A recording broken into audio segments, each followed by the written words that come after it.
Hello friends, welcome to my new video. उम्मीद है कि आप सब लोग एकदम बढ़िया होंगे।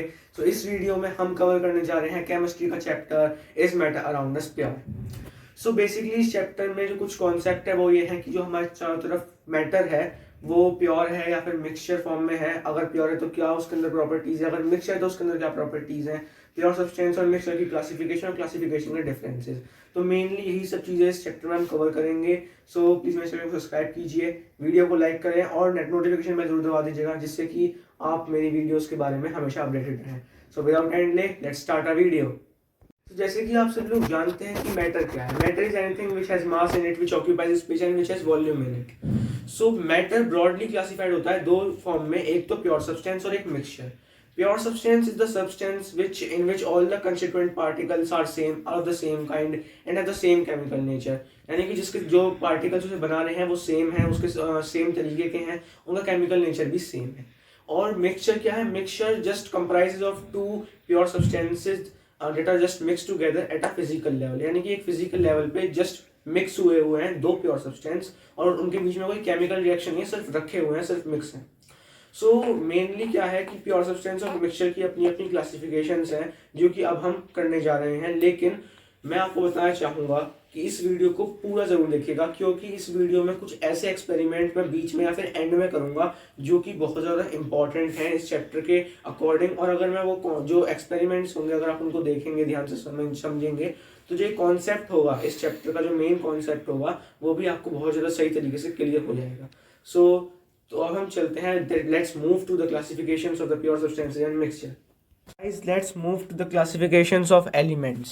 Mainly elements जो we can say जो प्योर सब्सटेंसेस हैं वो मेनली दो तरीके के उसमें डिवाइड किए जाते हैं। पहला है एलिमेंट्स और दूसरा है कंपाउंड्स। एलिमेंट्स जो होते हैं वो दो तरीके के, हम वी कैन से एलिमेंट को डिवाइड कर सकते हैं in three categories, mainly metals, non metals और मेटलॉइड्स। तो अब इन सब की प्रॉपर्टी पढ़ते हैं। पहले एलिमेंट से शुरू करते हैं। एलिमेंट बेसिकली क्या होता है? Element is the form of pure substance और is the form of matter which can not be divided further. यानी कि उसको हम और डिवाइड नहीं कर सकते किसी भी केमिकल प्रोसेस के भी थ्रू, और किसी भी केमिकल प्रोसेस के थ्रू इसको हम डिवाइड नहीं कर सकते हैं। और जो इसकी कैटेगरीज है वो मेटल्स और मेटलॉइड्स की प्रॉपर्टी ये है कि जो मेटल्स होते हैं उसकी प्रॉपर्टी ये है कि वो हार्ड होता है, उसकी हाई मेल्टिंग पॉइंट होता है, वो डक्टाइल होता है, वो मेलिएबल होता है, वो सोनोरस होता है और वो have high tensile strength. Most of the metals are in solid state. तो हार्ड और हैव ये स्ट्रेंथ ज़्यादा होती है। मेलिएबल का मतलब होता है कि ये अगर हम इसको हैमर से बीट करें तो ये फॉइल में बन जाएगा, जैसे एल्युमिनियम फॉइल होता है। डक्टाइल का मतलब इनको हम वायर्स में ड्रॉ कर सकते हैं, वायर्स बना सकते हैं मेटल से। सोनरस का मतलब कि जब हम इनको बीट करते हैं तो ये आवाज़ प्रोड्यूस करते हैं। और टेंसाइल स्ट्रेंथ का मतलब है कि अगर इन पर हम कुछ बोझा रख दें तो ये मुड़ेंगे नहीं, टूटेंगे नहीं, ये अपने फॉर्म अपनी रिटेन करके रहेंगे। और हमें बताइए कि सॉलिड स्टेट में होते हैं बहुत सारे मेटल्स। अब कुछ एक्सेप्शंस भी होते हैं मेटल के केसेस में, जैसे कि sodium and potassium are two metals which can cut even with a knife. यानी कि इतने सॉफ्ट होते हैं कि हम उनको चाकू से भी काट सकते हैं। और गैलियम और सीजियम में उनके बहुत ज़्यादा लो मेल्टिंग पॉइंट होते हैं, वो अगर हम उनको अपने हाथ पर रखें तो वहीं पे मेल्ट हो जाएंगे, इतने कम होते हैं उनके मेल्टिंग पॉइंट। और सॉलिड स्टेट में बहुत सारे मेटल होते हैं, पर एक ही मेटल है मरकरी जो लिक्विड स्टेट के अंदर एग्जिस्ट करता है। Now let's move to non metals. Non metals की जो प्रॉपर्टीज़ होती हैं वो मेटल के अपोजिट होती हैं, जैसे कि वो सॉफ्ट होते हैं, वो उनकी have low tensile strength, they are not ductile, they do not conduct electricity and they do not conduct heat. Also they are not malleable, they are not sonorous, we can say most of the non-metals exist in solid gas state, है ना। और तो ये सारी जो properties हैं वो इसकी हैं, दे आर ब्रिटल यानी कि टूट जाते हैं जल्दी। तो इनकी भी कुछ एक्सेप्शंस हैं, जैसे कि जो ग्रेफाइट है, ग्रेफाइट का जो कि एक कार्बन का एलोस्ट्रॉफ है, उसकी जो प्रॉपर्टी है कि वो इलेक्ट्रिसिटी कंडक्ट कर सकता है, इट कैन कंडक्ट इलेक्ट्रिसिटी। और दूसरी उसकी प्रॉपर्टी ये है कि उसका हाई मेल्टिंग पॉइंट होता है as compare to other non metals. और जो डायमंड यानी कि वो भी एक कार्बन का एलोस्ट्रॉफ है, वो जो होता है वो सबसे हार्डेस्ट मटेरियल जैसे कि आप सब लोग जानते हैं, और वो नॉन मेटल है क्योंकि नॉन मेटल कार्बन का एक एलोस्टॉप है। और इसी तरीके से जो ब्रोमीन है वो इकलौता एक नॉन मेटल लिक्विड फॉर्म में एग्जिस्ट करता है। तो ये सारी जो प्रॉपर्टीज़ हैं इनके अंदर कुछ एक्सेप्शंस भी होते हैं। So now move to metalloid. Metalloid वो प्योर सब्सटेंसेस, वो एलिमेंट होते हैं जिनके अंदर मेटल की प्रॉपर्टी होती है और नॉन मेटल की प्रॉपर्टी होती है। सपोज करो एक ऐसा मेटलॉइड है जिसके अंदर वो हार्ड तो है लेकिन वो इलेक्ट्रिसिटी कंडक्ट नहीं करता। तो ये सारी चीज़ें जो होती हैं वो मेटलॉइड्स के अंदर होती हैं। फॉर एग्जाम्पल बोरॉन हो गया हमारा, और हमारा जर्मेनियम हो गया, अर्जेंटम हो गया और सिलिकॉन हो गया। ये सारे के सारे जो होते हैं वो एक मेटलॉइड्स होते हैं। Now let us move two compounds. Compounds mainly क्या है? कंपाउंड्स दो एलिमेंट्स को जोड़ के बनते हैं, दो एलिमेंट्स को केमिकली एक फिक्स प्रपोर्शन में जोड़कर बनते हैं। Compounds are formed when two elements और more than two elements chemically combined together in a fix proportion. जैसे कि हम एग्जांपल लेते हैं वाटर का और समझते हैं कंपाउंड क्या होते हैं। वाटर जो है वो दो एलिमेंट्स से बना है, हाइड्रोजन और ऑक्सीजन से। हाइड्रोजन और ऑक्सीजन से बना है और ये केमिकली कंबाइन होते हैं, यानी कि इनको केमिकली जोड़ा जाता है और बनता है हमारा H2O। तो ये हमारा बन जाता है वाटर। तो जो इसका मतलब रेशियो होता है वो होता है 2:16 विच इज़ इक्वल्स टू 1:8। यानी कि जो रेशियो होता है, प्रपोर्शन होता है हाइड्रोजन और ऑक्सीजन का वाटर के अंदर, वो हमेशा 1:8 होता है। अब मैं बताना चाहूँगा कि वाटर आप कहीं से भी ले, अंडरग्राउंड, रिवर का, सी का, लेक का और कहीं का भी हो, चाहे लाइन का हो, उसके अंदर हाइड्रोजन और ऑक्सीजन का प्रपोर्शन हमेशा यही रहेगा, ये फिक्स है। ठीक है। Now let us move to, अगर किसी को भी डिफरेंस हो कंपाउंड और मिक्सचर में, कोई भी कंफ्यूजन हो, तो उसको हम समझ सकते हैं by taking the differences between compound and mixture. तो अब हम उनके डिफरेंसेस देखते हैं। एक कंपाउंड और एक मिक्सचर के डिफरेंस क्या होते हैं? कंपाउंड और मिक्सचर के डिफरेंस ये होते हैं कि कंपाउंड के अंदर हमेशा जो प्रपोर्शन होता है उसके कंस्टिट्यूएंट पार्टिकल्स का वो फिक्स होता है, whereas in mixture it is not fixed, it is variable. Variable का मतलब ये है कि हम चाहें तो बदल सकते हैं, मतलब वो फिक्स नहीं है, हम चाहें तो बदल सकते हैं। फॉर एग्जांपल लेमनेड हो गया, नींबू पानी, उसमें ज़्यादा नींबू डाल देंगे और ज़्यादा शक्कर डाल देंगे तो उस तरीके से उसका जो नेचर होगा वो बदल जाएगा, और जो उसकी प्रपोर्शन होगा लेमन और शुगर का वो फिक्स नहीं है, उसको हम बदल सकते हैं। सिमिलरली यही सब चीज़ें मिक्सचर के अंदर आती हैं। देन कंपाउंड में हम उसकी दूसरी प्रॉपर्टी देख लेते हैं कि जब हाइड्रोजन और ऑक्सीजन मिलते हैं तो एक एकदम नया कंपाउंड फॉर्म होता है, एकदम नया कंपाउंड। वेयर एज मिक्सचर में कोई नया कंपाउंड फॉर्म नहीं होता, वो जस्ट मिक्स होते हैं। यानी कि हाइड्रोजन और ऑक्सीजन दोनों गैसेज हैं लेकिन मिलकर लिक्विड बनाती हैं, जो कि बहुत एसेंशियल है। वेयर एज नींबू, शक्कर और पानी को जोड़कर हम सिर्फ एक नींबू पानी बनाते हैं, जिसको हम सेपरेट भी बड़े आराम से कर सकते हैं। तो वो कोई नया कंपाउंड नहीं है, वो सिर्फ एक मिक्सचर है। ओके। देन थर्ड प्रॉपर्टीज़ की होती है कि जो कंपाउंड होता है वो अपने एलिमेंट कंस्टिट्यूएंट्स की कभी भी प्रॉपर्टी शो नहीं करता। यानी कि एक वाटर है तो वाटर ना तो गैसियस स्टेट के अंदर एग्जिस्ट करता, ना उसके अंदर हाइड्रोजन और ऑक्सीजन की वो प्रॉपर्टीज़ होती जो उनके अंदर मेन है। तो इस तरीके से जो कंपाउंड की होते हैं, compound has the different properties and it does not show any property of its element constituent. Whereas mixture में mixture shows the property of its constituent. जैसे कि एक नींबू पानी का एग्जांपल लेते हैं, नींबू जो है वो खट्टा होता है, शक्कर जो होती है वो मीठी होती है और पानी जो होता है लिक्विड होता है। लेमनेड में यानी कि नींबू पानी में वो सब सारी की सारी प्रॉपर्टी होती हैं, वो खट्टा मीठा भी होता है और लिक्विड फॉर्म में भी होता है। तो इस तरीके से हम समझ सकते हैं कंपाउंड और मिक्सचर के बीच का डिफरेंस। नाउ अब इससे हमें पता चलता है कुछ प्रॉपर्टीज प्योर सब्सटेंसेस की और मिक्सचर की। प्योर सब्सटेंसेस की हम प्रॉपर्टी समझते हैं कि प्योर सब्सटेंस जो है वो क्या है। प्योर सब्सटेंस सिंपल है, जिसके कॉन्स्टिट्यूएंट पार्टिकल सेम हो या फिर केमिकल नेचर में सेम हो। और दूसरी बात कि उसकी हमेशा जो वो होती है से कंपोजिशन या फिर जो प्रपोर्शन होता है एलिमेंट्स का वो फिक्स रहता है, कभी चेंज नहीं हो सकता प्योर सब्सटेंसेस के अंदर। और प्योर सब्सटेंसेस को हम किसी केमिकल प्रोसेस से ही सेपरेट कर सकते हैं। फॉर एग्जांपल एलिमेंट को हम ना केमिकल से कर सकते हैं ना फिजिकल से कर सकते हैं, लेकिन कंपाउंड को हम एक केमिकल प्रोसेस से सेपरेट कर सकते हैं। फॉर एग्जांपल हम वाटर को हाइड्रोजन ऑक्सीजन में ब्रेक डाउन कर सकते हैं with the help of electrolysis और इलेक्ट्रोकेमिकल रिएक्शंस, पर किसी फिजिकल प्रोसेस से हम ऐसा नहीं कर सकते। वेयर एज मिक्सचर को हम मिक्सचर क्या है, सिर्फ दो प्योर सब्सटेंसेस को सिर्फ मिक्स करा जाता है एक फिजिकल लेवल पे। इसकी प्रॉपर्टीज़ ये हैं कि इसकी कंपोजिशन जो होती है वो वेरिएबल होती है। और थर्ड प्रॉपर्टी ये है कि हम मिक्सचर को एक फिजिकल प्रोसेस के थ्रू सेपरेट कर सकते हैं। फिजिकल प्रोसेस का मेरा कहने का मतलब है हीटिंग के थ्रू, कूलिंग के थ्रू, इवेपोरेशन के थ्रू, कंडेंसेशन के थ्रू, इन सब प्रोसेसेस के थ्रू। नाउ अब हमने ये कवर तो कर लिया है now let us move to the, हमने प्योर सब्सटेंसेस की वो भी कर ली है क्लासिफिकेशन, अब हम मिक्सचर की क्लासिफिकेशंस देखते हैं। मिक्सचर मेनली दो में वो होता है, एक होता है होमोजीनियस के अंदर और एक होता है हेट्रोजीनियस के अंदर। होमोजीनियस क्या है? होमोजीनियस जिसके पार्टिकल थॉरोली डिसॉल्व हों एक दूसरे के अंदर, और हेट्रोजीनियस क्या है? जिसके पार्टिकल डिसॉल्व ना हो। अब इसकी कुछ प्रॉपर्टीज ये होती हैं कि ये हमेशा लगता है जैसे कि ये एक ही चीज़ हो। फॉर एग्जाम्पल अगर आपने पानी में नमक डाल दिया तो सिर्फ जो पानी होगा वो वाइट हो जाएगा, लेकिन उसके अंदर नमक के पार्टिकल्स दिखने के नहीं है। तो यानी कि ऐसा लगता है सिर्फ एक ही चीज़ हो, डिसॉल्व हो जाता है ना पूरी तरीके से। लेकिन हेट्रोजीनियस में क्या होता है कि वो फिजिकली डिस्टिंक्ट लेयर बना देते हैं, लेयर फॉर्म कर देते हैं, यानी कि डिसॉल्व नहीं होते, सिर्फ सस्पेंड रहते हैं। The particles in heterogeneous mixture are just suspended, not dissolved in the medium, due to which they form distinct layers. जैसे कि अगर आपने मिट्टी और पानी का मिक्सचर बनाया तो मिट्टी की अलग लेयर बन जाएगी और पानी की अलग लेयर बन जाएगी। नेक्स्ट जो हेट्रोजीनियस मिक्सचर होता है उसके अंदर हम टिंडल इफेक्ट देख सकते हैं। इसका मतलब ये है कि जो हेट्रोजीनियस मिक्सचर होता है उनके पार्टिकल्स जो होते हैं वो क्योंकि सस्पेंडेड रहते हैं और बिगर पार्टिकल्स होते हैं, इसलिए क्या होता है जब हम लाइट को इस पे इफेक्ट, यानी कि जब हम लाइट को इस वी कैन से मिक्सचर के थ्रू पास करते हैं तो जो लाइट के जो रेज होती हैं वो इन मॉलिक्यूल से, इन पार्टिकल से टकरा के स्कैटर हो जाती हैं और फिर जब निकलती हैं तो इससे क्या होता है कि जो लाइट होती है इनमें हल्की सी एब्जॉर्ब हो जाती है, जिसके कारण हम जो लाइट का पाथ है वो लाइट का पाथ हम एक हेट्रोजीनियस मिक्सचर के अंदर देख सकते हैं। तो इसी इफेक्ट को the scattering of light in and the path of light is visible in a heterogeneous mixture, इसी इफेक्ट को हम कहते हैं टिंडल इफेक्ट। टिंडल इफेक्ट वो जो जिसके थ्रू हम जो मतलब अगर लाइट को करेंगे तो एक हेट्रोजीनियस मिक्सचर में जो लाइट होगी वो स्कैटर हो जाएगी। तो बस यही है।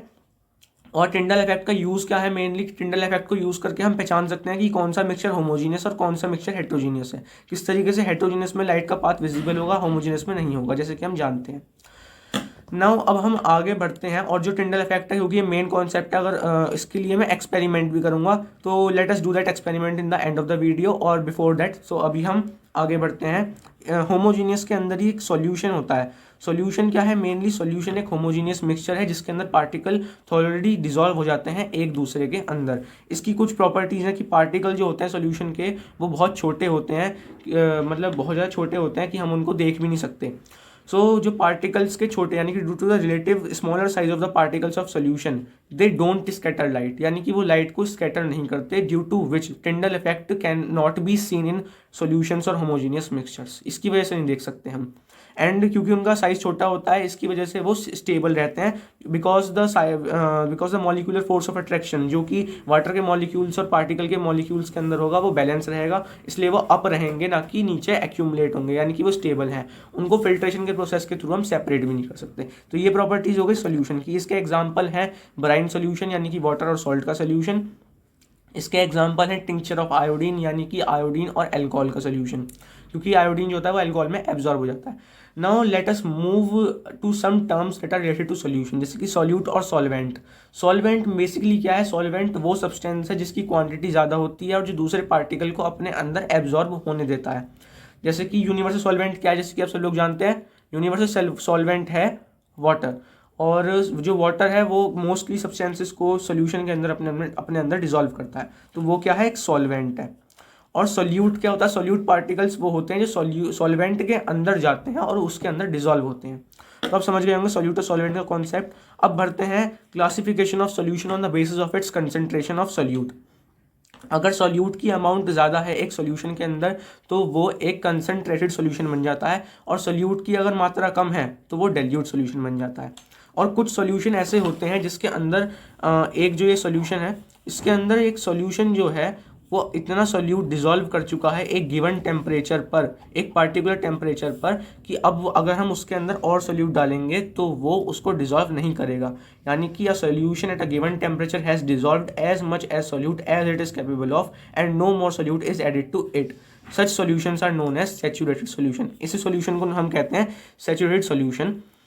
जो गिवन टेम्परेचर पे सैचुरेटेड सोल्यूशन के अंदर जो अमाउंट ऑफ सोल्यूट होता है वो सोल्यूट की सोल्यूबिलिटी भी कहलाती है। क्या कहलाती है? सोल्यूट की सोल्यूबिलिटी, यानी कि सैचुरेटेड सोल्यूशन के अंदर एक गिवन टेम्परेचर के अंदर जितना भी सोल्यूट होगा वो सोल्यूट की सोल्यूबिलिटी है उस टेम्परेचर पर।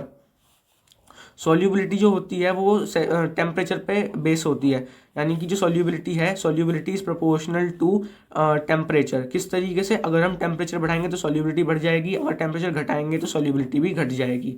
Now let us move to unsaturated solution. Unsaturated solution क्या है? सिंपल है कि एक सैचुरेटेड सॉल्यूशन है, एक सॉल्यूशन है जिसका जो अमाउंट ऑफ सोल्यूट है वो सैचुरेशन लेवल से कम है, तो वो एक सैचुरेटेड अनसैचुरेटेड सॉल्यूशन है।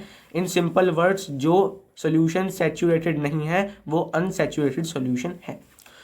नाउ अब हम पहुंचते हैं कंसंट्रेशन ऑफ सोल्यूशन हम फाइंड कैसे करेंगे। तो concentration of solution is amount of solute upon amount of solution. Amount of solution क्या है? Just amount of solvent plus amount of solute. अगर परसेंटेज निकालनी होगी तो इंटू 100 कर देंगे, बस सिंपल।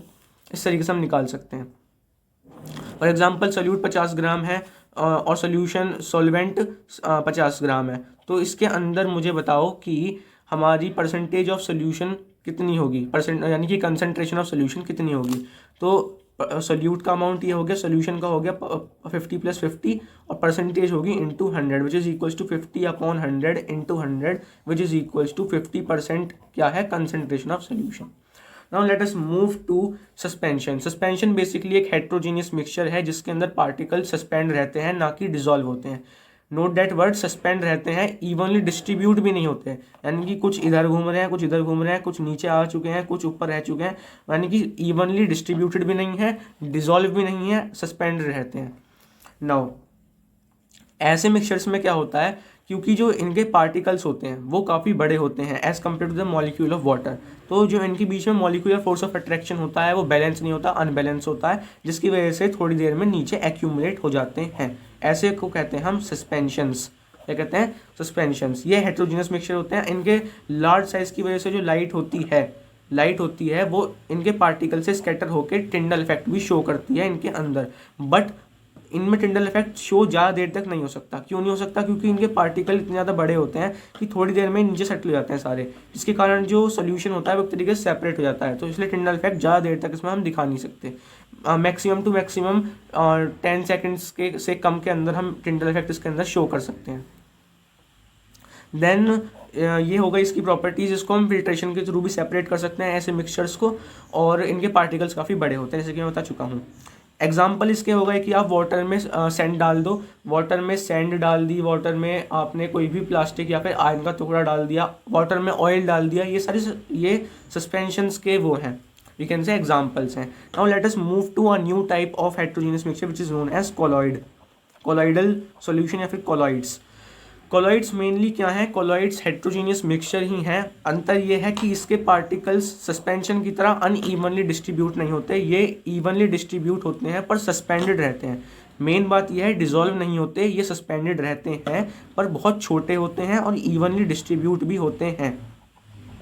अब क्या होता है, छोटे साइज की वजह से जो मॉलिक्यूलर फोर्स ऑफ अट्रैक्शन होता है वो तो बैलेंस रहता है। हम बोल सकते हैं particles of colloids are smaller than particles of suspension but larger than particles of solution, जिसके कारण जो ये होते हैं ये स्टेबल तो रहते हैं, इनका मॉलिक्यूलर फोर्स ऑफ अट्रैक्शन तो लगभग बराबर रहता है, but they are big enough to scatter the light, यानी कि लाइट आएगी तो स्कैटर होगी वो इनसे। इसके कारण जो ये हैं कोलॉइड्स हैं, इनके अंदर टिंडल इफेक्ट देखा जा सकता है, और मैं कहूँगा टिंडल इफेक्ट इनमें ही सबसे बेस्ट देखा जा सकता है, क्योंकि ये स्टेबल भी हैं, यानी कि ये नीचे भी नहीं बैठते, और टिंडल इफेक्ट इसमें कभी भी कितनी भी देर तक शो हो सकता है, और सबसे बेस्ट इसमें ही शो होता है, और मैं दिखाऊंगा आपको।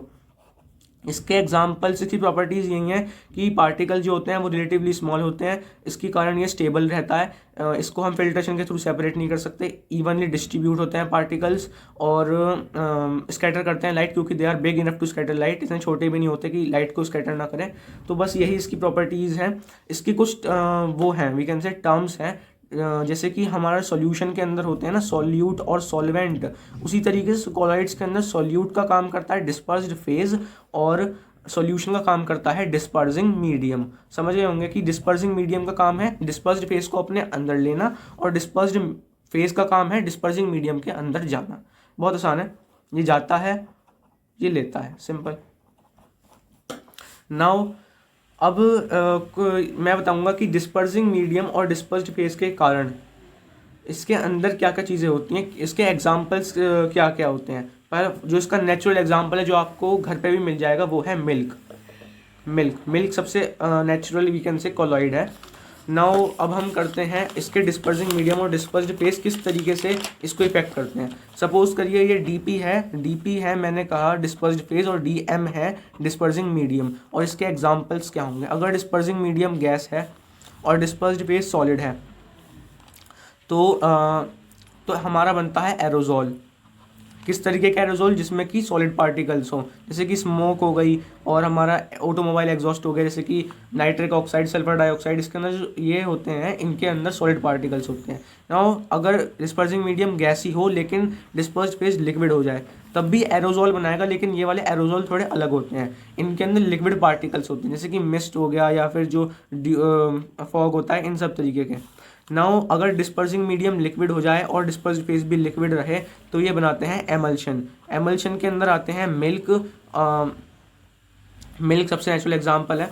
और अगर डिस्पर्सिंग मीडियम हमारा लिक्विड ही रहे और डिस्पर्स्ड फेज जो हो जाए वो बन जाए सॉलिड तो बन जाता है सॉल के अंदर एग्जांपल आते हैं मड आ जाता है, और हमारा वो आते हैं दूसरी चीज़ें आ जाती हैं जैसे मिल्की चीज़ें होती, मिल्की ग्लास, उस तरीके के।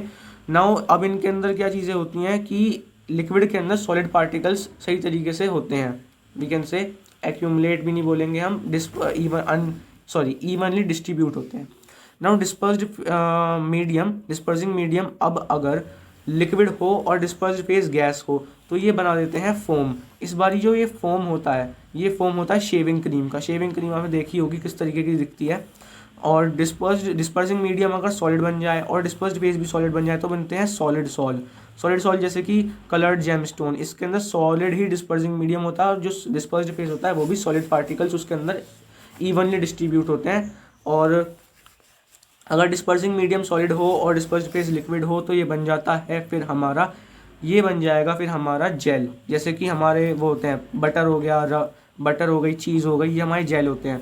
नाउ अगर डिस्पर्स्ड फेज सॉलिड रहा और डिस्पर्स्ड फेज अगर गैस हो गया और डिस्पर्सिंग मीडियम सॉलिड ही रहा तो बन जाएंगे फोम। लेकिन ये फोम डिफरेंट किस तरीके से होंगे, ये होंगे कुछ रबड़, जैसे कि रबर बोल रहा हूँ, स्पॉन्ज होता है, फोम होता है, और ये जो चीज़ें होती हैं इनको हम प्रेस कर सकते हैं, वो सब इसके अंदर रहते हैं।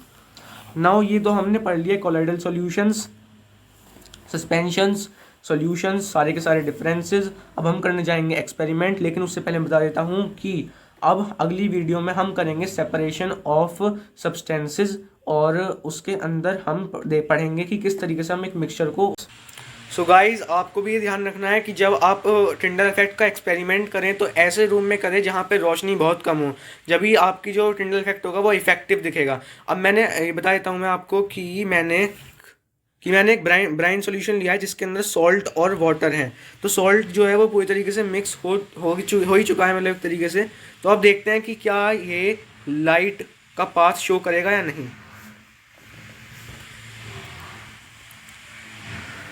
थोड़ा सा ऊपर रखता हूँ, देखिए कि आप देख सकते हैं कि एकदम ट्रांसपेरेंट है, तो लाइट का तो कुछ पाथ मुझे शो हो नहीं रहा। ये देखिए कुछ भी शो नहीं हो रहा है, सिर्फ लाइट दिख रही है और पाथ कोई भी शो नहीं हो रहा, एकदम ट्रांसपेरेंट है इसकी वजह से। तो यानी कि ये होमोजीनियस मिक्सचर्स में लाइट का जो पाथ होता है, यानी कि टिंडल इफेक्ट जो होता है वो शो नहीं होता है। तो अब हम देखते हैं क्या कॉलॉइड्स यानी कि मिल्क में ये टिंडल इफेक्ट शो होना चाहिए, क्योंकि हमने जैसे पढ़ा है। सो गाइस यहाँ पे मिल्क आ चुका है। अब देखते हैं कि क्या इसके अंदर लाइट ऑफ यानी कि पाथ ऑफ लाइट विजिबल होगा या नहीं। ये आ गया इसके ऊपर लाइट, तो आप देख सकते हैं जो येलो दिख रहा है ना, यही है पैसेज ऑफ लाइट। यहीं से ये जो पाथ है ये बिल्कुल साफ दिख रहा है, आप देख सकते हैं जो येलो आपको लाइट दिख रही होगी, ये क्या किया है कि मिल्क के पार्टिकल्स ने लाइट को एब्जॉर्ब कर लिया है अपने अंदर, क्योंकि वो स्कैटर हो रही थी, और ये जो पैसेज ऑफ लाइट है वो हमें दिख पा रहा है। सो आप देख सकते हैं। Now let us move to कि हमें पता चल गया कि कॉलॉइड्स के अंदर तो दिखता है, हेट्रोजीनियस या वी कहें सस्पेंशंस के अंदर क्या दिखता है ये अभी देखते हैं। सो गाइस अब सस्पेंशन देखते हैं। सस्पेंशन क्योंकि जल्दी से हमें करना होगा, नहीं तो वो नीचे सेटल हो जाता है। अब करते हैं। ये मैंने डाल दी है मिट्टी, और आप देख सकते होंगे ये देखिए, ये आपको लाइट ऑफ पैसेज दिख रहा है, जो हल्का हल्का ब्राउन और वाइट है वही है लाइट ऑफ पैसेज। थोड़ा सा हाँ, ये देखिए बिल्कुल साफ दिख रहा होगा अब आपको किस तरीके से जो लाइट है वो इसके अंदर इसका पाथ चमक रहा है। अब थोड़ी देर में क्योंकि सेटल हो चुकी है तो थोड़ी देर बाद अब ये दिखना बंद हो गया है। तो जब ये डलती है एकदम एग्जैक्ट दिखता है, थोड़ी देर बाद इसका इफेक्ट जो होता है वो कम होता चला जाता है, क्योंकि जो पार्टिकल्स होते हैं वो सेटल डाउन हो जाते हैं नीचे। पर जैसे कि मैं आपको बताता हूँ कि जो बीच जो शुरुआत में हल्की सी जो लाइट ब्राउन और हल्की सी जो वाइट लाइन थी वही थी पाथ ऑफ लाइट, जो कि अब बहुत ज़्यादा कम हो चुकी है। सो ये हमने देख लिया कि सस्पेंशन का टिंडल इफेक्ट दिखता तो है लेकिन बहुत कम समय के लिए।